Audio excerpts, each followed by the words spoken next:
Makiba Riddick-Woods is a Grammy award-winning singer, songwriter, producer who has written songs for superstars like Beyonce, J-Lo, and Rihanna, just to name a few. I am so excited to be bringing Makiba's genius to the 100 Pod.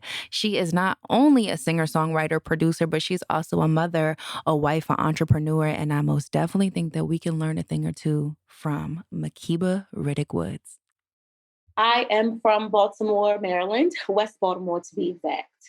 When I was a kid, I always knew that I wanted to be in the music industry. I was always been a singer. I played piano. I've always been a songwriter.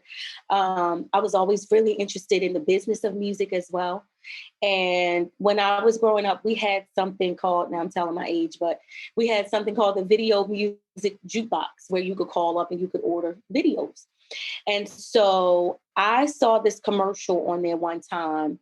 This new, young, hot executive by the name of Sean Puffy Combs was saying that he was launching his record label, Bad Boy Records. And he was going to be the future of the music industry. And I was like 10 years old. I kid you not, 11 years old. And I said, I'm going to work for him one day. I'm going to work for that record label. That's what I want to do. That's what I want to be. I got to get to New York City. I'm going to be in it. And that's exactly what I did. That's exactly what I did. As soon as I finished school, I went to New York City. I sought Puffy out, years later, and he signed me to my first publishing deal. When I was growing up, I grew up listening to a wide variety of music. My grandmother raised me, so she listened to a lot of traditional gospel, Shirley Caesar, James Cleveland, BB and CC Winans. My father, his mother, who also lived with us, he listened to 80s rock. So I was hearing a lot of Hall & Oates and Tears for Fears and Madonna. And I was just always, I've always loved soft rock. So though I think I had a lot of different influences in the house with the music that we listened to. And then, of course, I grew up listening to Mary J. Blige, Jodeci. I grew up in the 90s, Boyz II Men. So a gamut of different things. My first job growing up, interestingly enough, we have a harbor, the Inner Harbor in Baltimore City. And at the harbor, there was a bunch of different restaurants and shops. And I worked at a shop called the Fudgery. And what we did at the Fudgery is we would make fudge out in an open space where all the people could crowd around and watch us make fudge. But we would make up songs and sing songs as we made the fudge. And oddly enough, who else worked at the Fudgery with me was Drew Hill. At that time, they were called 14 Karat or something like that. So I knew Nokia, Cisco, Woody, Jazz ever since childhood. And we worked at the Fudgery and they would tell me, oh, we're going to be famous one day. Our group, we're going to be doing it. We're going to be on the road touring. And I used to be like, and I'm going to be writing the songs. So yeah, that was my first job at the Fudgery, singing and making fudge. I started pursuing my music career my sophomore year of college. I went to Berklee College of Music. And I had really decided like my freshman year that I was really going to go hard and start to try to get an internship at a record label. So I was going to leave school in the summers and go to New York City so that I can intern for different record labels. And so my sophomore year, I went to Bad Boy to try to intern at Bad Boy. Still had my eye on Bad Boy. And I left school for the summer and I went and I sat in the Bad Boy office in the lobby for like 9 hours trying to meet Puffy and trying to beg him or Harpier to give me an internship. After about 10 hours of sitting out there waiting on his assistant, and she was saying, I'll be right back. Just give me a minute. Let me go have a word with him. 10 hours later, she came back and said, we're not going to be able to do it. The intern position has been filled. And so I left the offices, which was on 42nd Street at that time, so depressed and so shattered. But that gave me fuel to say, okay, I'm going to go even harder. So now instead of leaving school in the summer to try to go do this internship. I'm going to go to school in the summer so I can graduate early, so I can get to New York and stay and get this internship. And so that's when it really started. My sophomore year, I was probably about 18 when I really started pursuing, like, okay, I'm gonna make this happen. With anyone who really knows Makiba, they know that there is a specific person in this industry that has inspired my life. And I was just so blown away when I would read the credits growing up and see his name as the writer, the producer, the engineer, the vocal producer, the arranger, and then watch him play piano at his shows with his group. And so that person is Devontae Swing of Jodeci. He is my ultimate mentor. He just inspired my whole career. So Devontae, Andre Harrell, Puffy, the whole Uptown family really just cemented for me. Okay, this is exactly what I want to do. This is how I want to make people feel when I make music. So yeah, Devontae Swing was a huge influence for me. Babyface and L.A. Reid, another huge influence, because when I was growing up, I was always in the credits, reading who produced what, who wrote what, who did what street is the record company on. So when my grandmother would take me up to New York on trips and we driving by in the bus, I would say, oh, that's Universal, that's Sony. I'm gonna work there one day. So yeah, I was inspired by those guys. So I got into the business by this time I was living in New York City, in Jamaica, Queens, with my cousins when I finished school. And I was working with different producers in New York City, and a friend of mine, Curtis Richardson, and I were just playing around in Ron G's basement one day. And he said, I got this sample that I'm going to try to get to Jennifer Lopez, because she's working on an album with Dave McPherson at Epic Records. And so Curtis and I were just playing around. We wrote this song about a situation that she was in, that was in the media at that time. And it was called All I Have, about her boyfriend and everything that was going on at that time. And so we wrote this song and I demoed it. Long story short, Max Goose, who was the senior VP of A&R at Epic, called me and he said, I'm working with Dave McPherson on this Jennifer Lopez project, and we got a song that you wrote called All I Have. And she loves it and she wants to cut it. And I was like, what?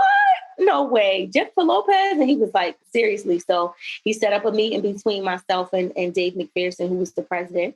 And we talked about the song. And Dave McPherson sent me down to the Hit Factory in Manhattan, and with Corey Rooney, who was producing the album. And the rest was history. We finished the song and I did some backgrounds and she cut it. And that was my first single to ever come out to radio. The first song I ever wrote that came out on radio, and it went #1 around the world. My family was very supportive. I came from a very small family. I didn't have a lot of family. But my grandmother, my father, they were very supportive, very excited for me that I was able to get out of Baltimore City and go and pursue my dreams, which is something that a lot of people from the urban inner city don't ever get a chance to do. So they were very excited for me. One of my favorite songs that I've ever worked on is Love and War for Tamar Braxton.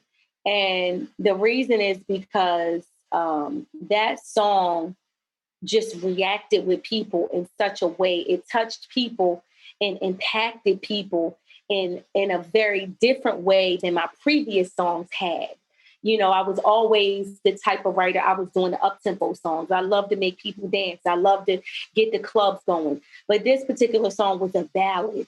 And the emotions that it brought out of people and the way people would react at her shows when she would perform it was just something that I had not experienced before. And it really, really hit home the fact of how powerful I was as a song, and I am as a songwriter, that I can touch people's emotions like that.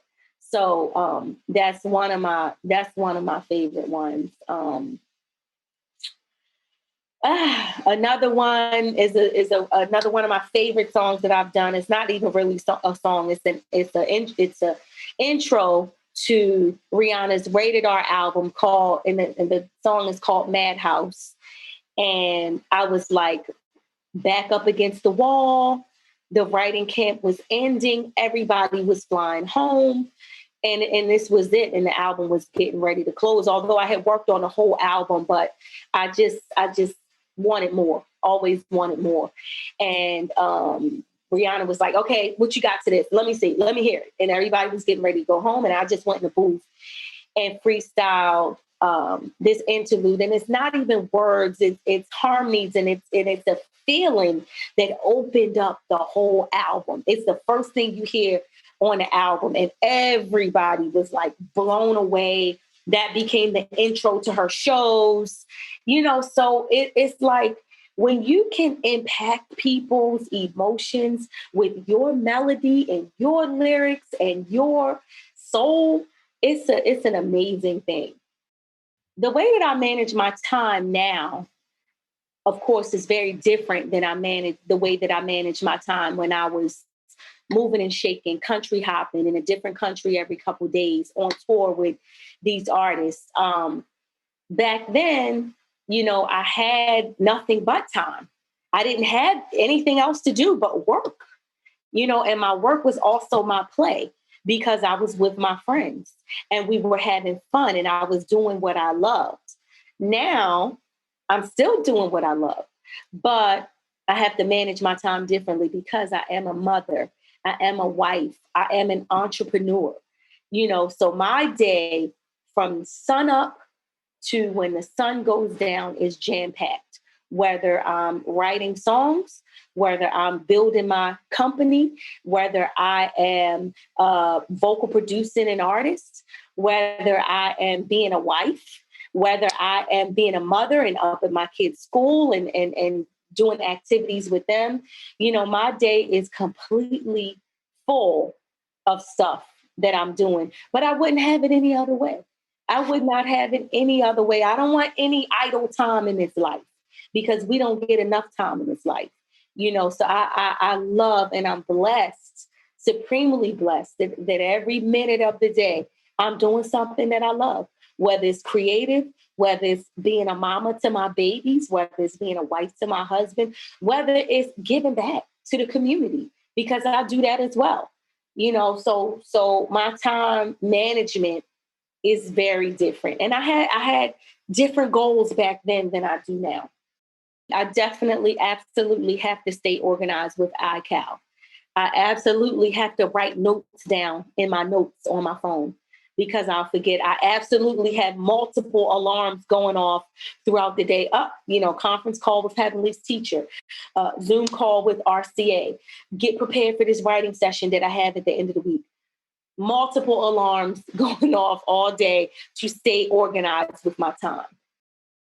I've always had incredible management throughout my whole career. Um, Being managed by Jay Brown, who is my mentor, my friend, for so long, Jay Brown and Tata took care of me and walked me through every fire and just made everything so plush for me so that I could remain creative, right? And that was phenomenal for my life. At this point, I don't have management because I had to grow my own wings, get kicked out of that nest and fly on my own and build my own company and learn how to negotiate contracts myself. And it was necessary. It was necessary. So I think that in every season of our careers, there are different things that are going to be necessary. I think that you absolutely need a manager in the beginning when you are navigating and finding your way and needing to build yourself up as a creative force. At some point, you may want to build your own management company. You may want to become the manager now to the other new and up and coming talent or whatever the case may be. So I definitely think management is necessary. And I had the best managers ever in the world. So everybody has access to that. I sought out those guys. I went to Def Jam when they were at Def Jam. I would sit in the office all day long as if I worked there, learning, soaking up, giving feedback when it wasn't warranted on new artists and songs. And I sought out that type of guidance. And we all can seek it out. When I got with Jay Brown and Tata and Jay-Z, there was no Rock Nation. It was Marcy Music Management. And it was me, myself, and like one other client. I think it was me and Stargate, and then they blossomed into this, Fortune 500 $1 billion company. But we grew together, right? And so the reason why I say everybody has access, go and find you an entry-level A&R at a record label that has something to prove, that if they put you on their projects, they have incentive to put you on their projects because they need a hot songwriter and you need somebody that's in the building.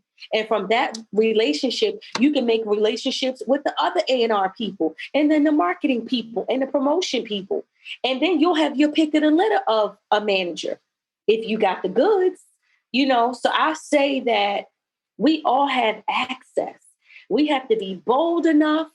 We have to have the wherewithal to make those relationships and make yourself recognizable in the sea of writers and producers and creative people. That's what I did.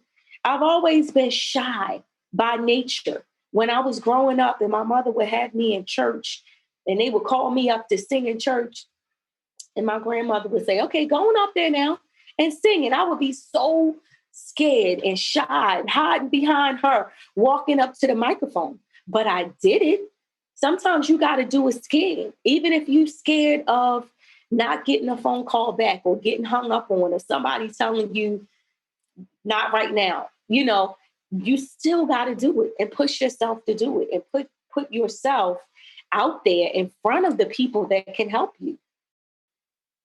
My strategy of placing a song is not really any one thing. I had to learn that when we make these songs and we put them out there into the universe, that they're either going to find a home or they're not. And, I leave a lot of it up to God and up to fate and up to whatever is supposed to happen. The placement could come from writing with the producer, like I was talking about earlier, and they're getting a placement. I may be calling the artist manager, calling the artist A&R. Hey, I got a record for Mary. I need you to check out. I may be in contact with the A&R at the label. I got a folder of songs I want you to check out. I remember gospel record that I did, Won't He Do It? I had like 10 songs that I was pitching for an artist that I sent to the president of the label. And I sent them to him and he was like, nah, none of these are going to work for the artist. I know you was working hard on these songs, but this ain't it. And so, okay, back to the drawing board. Couple months later, he calls me. He says, you know what? One of these songs you sent me is not going to work for such and such that I pitched it for, but it can work for a scene that my new artist is doing in Greenleaf. And we're going to have her sing a piece of this in this scene in Greenleaf. And she performed Won't He Do It in a church scene in the show Greenleaf on the OWN network. And from there, the feedback on the song was so heavy that they decided to make it a buzz single for her. Not even a first single, a buzz single, just to get people aware of who she was. And from there, the record took off and established her as an artist that year. And, Grammy nominations and Stella Awards and Song of the Year. And so that's why I no longer worry about how the placement is going to happen. I just do a great song. Oh, this sounds like Lizzo. Let me send it to Lizzo's A&R. Lizzo's A&R may say, this might not work for Lizzo, but I got this other artist that this will be a smash on. And next thing you know, you may have a #1 record. So I try not to put too much emphasis on how the hit is going to come. I think networking is key for any creative when you're trying to pitch songs. Go to these networking events. I mean, now we haven't really had any because of COVID, but the music conferences, go and meet the A&R's assistants. Go and meet the interns that are working for the A&R. Go and meet, you just never know who's a friend of who. So if you can just network and make relationships at BMI and ASCAP and all of these different buildings that have pipeline and access to the managers, to the artist managers and to the A&Rs, I think, just relationships are so very important. And don't downplay any relationship because you don't know. You don't know. The secretary at the label may have a friend that's in a high place at the label. You don't know. So just always cultivate relationships in the buildings. My advice on handling a split dispute. One, I'm very seasoned in the game. Even myself, I'm about to start doing split sheets at the beginning of the session because number one, it's too hard on the back end to try to track down all the producers and all their PRO information and all. So just if you can do a split sheet in the beginning, get an attorney so that when you are writing these songs and they get placed, and if there does become a split dispute, you can put your attorney on that and you can remain creative and keep your relationships with people. Get an attorney, and you don't have to go and get the biggest attorney that's representing the biggest artist. Go and get a music entertainment attorney for stuff like that. When should a publishing deal be considered? This is if this were the young Makiba before she signed a publishing deal, and I could go back and I would say to her, wait until you have enough songs out there, spinning out there, that when you get your publishing deal, whatever money they give you, you can retire off of. And things are so different now versus when I did my deal, because they're no longer doing MDRC deals anymore. But then you have to think about the royalty rate is so low, and the amount of product that you would have to put out there if you were to take a big, huge advancement. Why take a big, huge advancement when that money could come directly to you? Especially if you build a team, an attorney, and a manager that could help you pitch and place records. Why is it necessary to split your publishing with an administrative person, especially a big chunk, if you could take a smaller percentage with like an admin company and take a smaller advancement and get more of the money coming to you with less stipulations? The older I get, the more seasoned Makiba. She's still the same girl, but life is different, and she thinks differently, and she sees the world differently. And if I were honest, every other day I feel like that. Every other day I say, have a business degree. I could go work for Morgan Stanley. I could go work for Chase. I could go work for Apple, But my husband is probably my biggest fan in life, and he won't let me quit. And he reminds me when I feel like that and I talk like that, the impact that my career has had on lives. The lives back home in Baltimore, because we're both from Baltimore City, that have been changed. The people that haven't given up hope because of me. The people that fell back in love because of one of my songs, the people that were depressed and when they heard Get Me Body, got up and started dancing and felt better, and how the world still needs those gifts from me specifically. So my husband has really been not only a husband, but like a live-in therapist for me. And it's a blessing that I have him, because we as humans, it doesn't matter how successful you've been.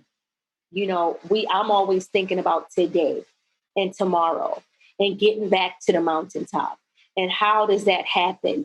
And you know, he's helped me to have a different perspective. And maybe, you know, when you get to the mountaintop this time, it looks different. Maybe it's a different mountaintop, you know, maybe success looks different this time. And really helping me to let go of the mountaintop experiences that I've had and get to the ones that are yet to come that are going to be even better, you know. So yeah, it's hard. It's hard. It's not, I don't care who you are. I don't care how many hit records and hit tours and the success that you've seen. You know, every season brings a different perspective on things. Balancing your mental health in this business, I don't know about any other business, but the music business, for me, takes a lot of prayer. And for me, from the beginning, I've leaned on my faith, you know, just knowing that no matter what the situation is, I've got God walking beside me, in front of me, behind me, within me. You know, I was homeless in New York City when I first got there. I was sleeping on the trains. I was, you know, then my cousin let me crash on her couch for a while. And I was young, a young girl, and by myself in this big, huge city and didn't have money, you know, to eat sometimes. And it's just always been my faith that God will supply every single one of my needs, that God has great plans for me, for my future, plans to prosper me, plans to see me do well. You know, God has given me everything that I need for this life. So I can't imagine how I would have made it without my faith, because my faith has been everything to get me through. And so on those days when I'm feeling low and I can't even see what I've done and the greatness in what I've done, it's my faith. It's that voice that whispers to me. God always whispers to me, you here another day. So that's another chance to keep going. That's another chance to keep building those same tools that I gave you when you were 10 years old and you said you were going to do this, and then you were 20 years old and you did it, and then you were 25. Those same tools, you still have them. That same garden, you're still in it. It looks different. You're going to cultivate it differently, but you're still in it. You're still breathing.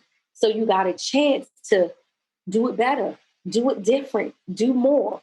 So that's, you know, my mental health, a lot of reading.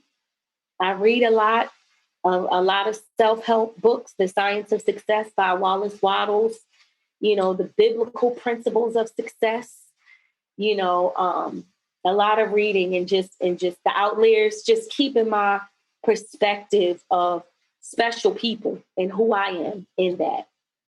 One of the greatest lessons that the music business has taught me is to maintain your relationships. The intern is one day going to be the president of that label. So I can remember there was an intern at Bad Boy when I first started.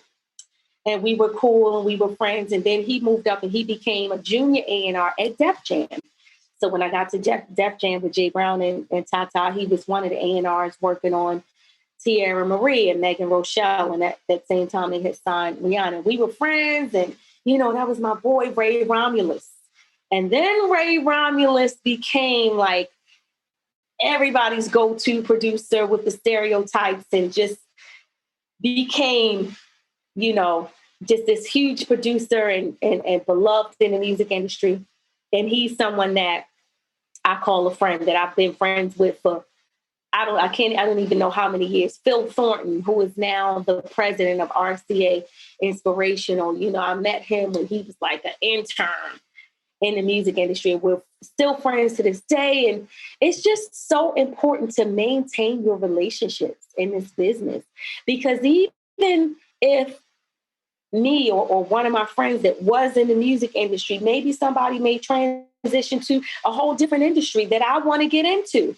Then I have a friend in the tech industry, in the finance industry. You know, it's just important to maintain your relationships. Don't burn bridges, you know, try to keep the peace, you know, but just those relationships that we make in the beginning are so important. My life perspective has not really changed. My faith has probably gotten stronger because my faith has been tested. And when your faith has been tested, you walking literally through the fire.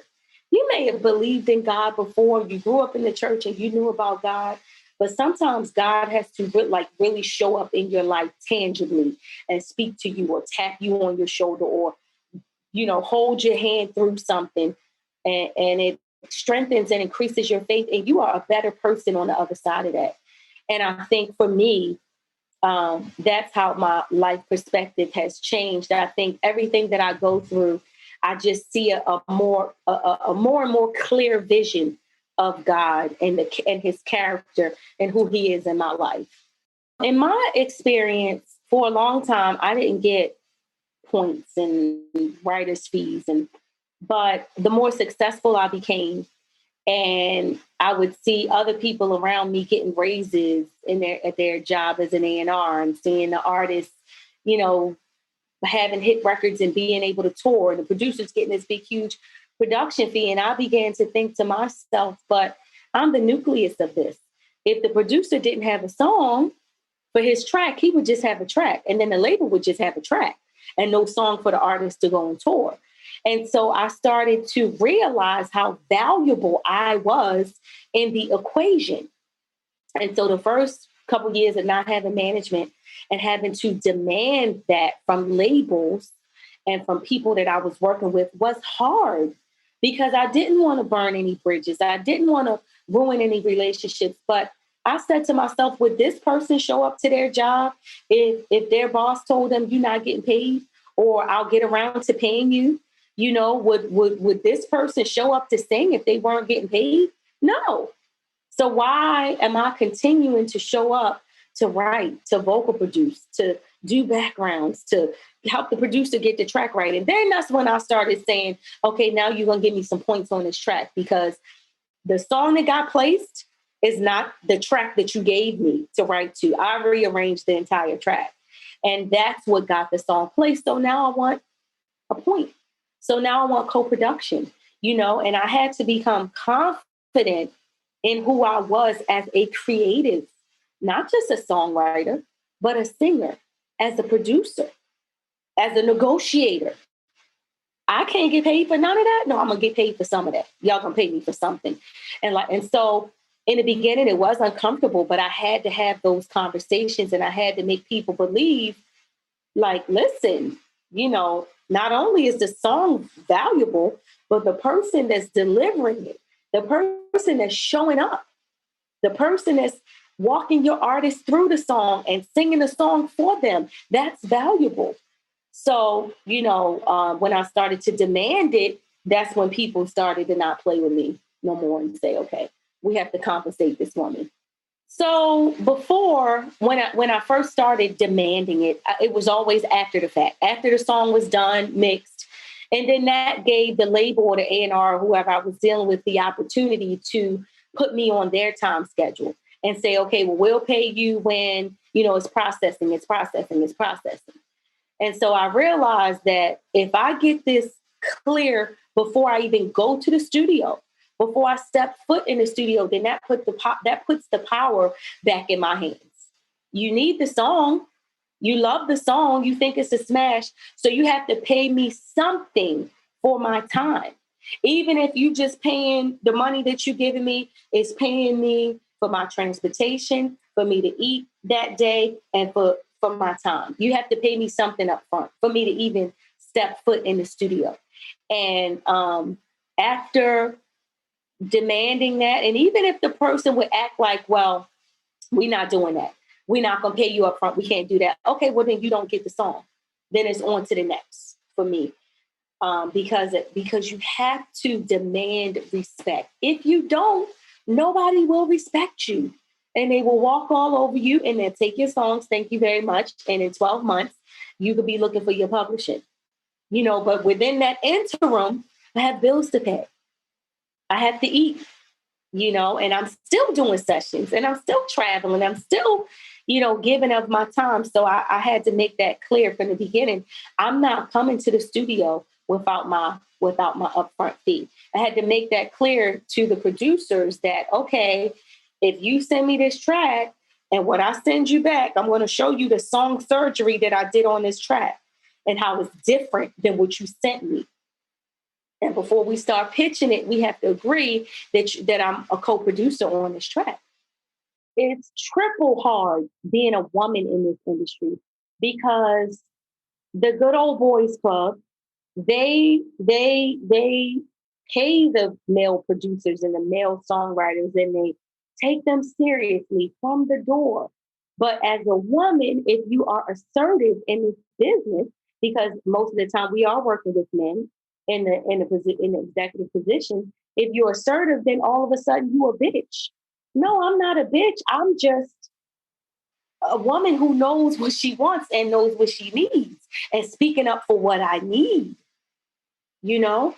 And it's such a double standard in this industry, how women have to work so hard to prove themselves and so hard to get the titles and the recognition for work that we've done.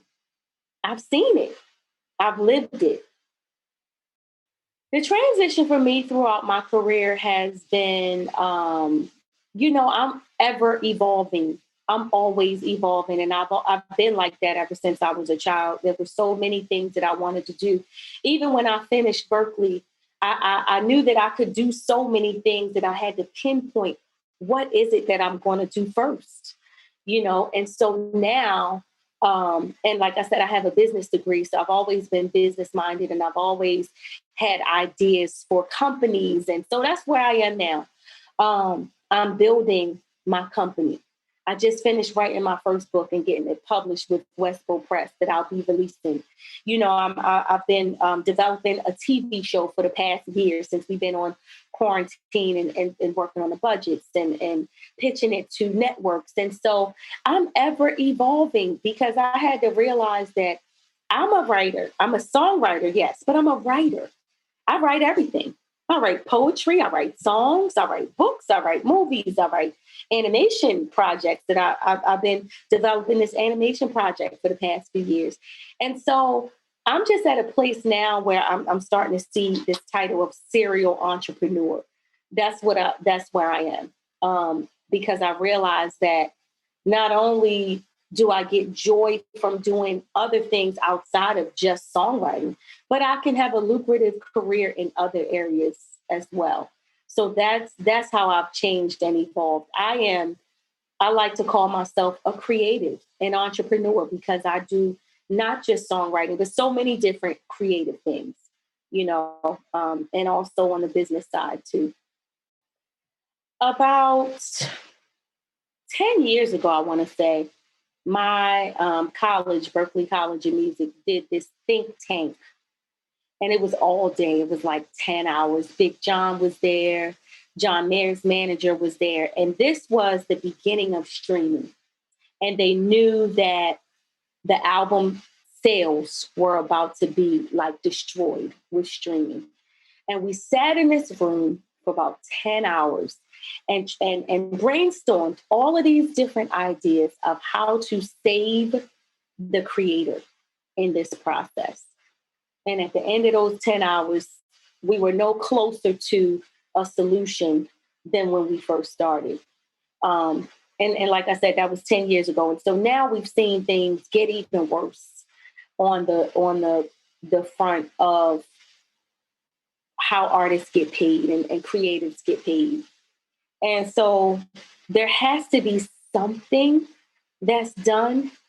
But again, until we unify as one voice, even the ones that's getting all the placements right now and making all the money right now and getting the $50,000 a placement right now, your situation may not be like that in 5 years.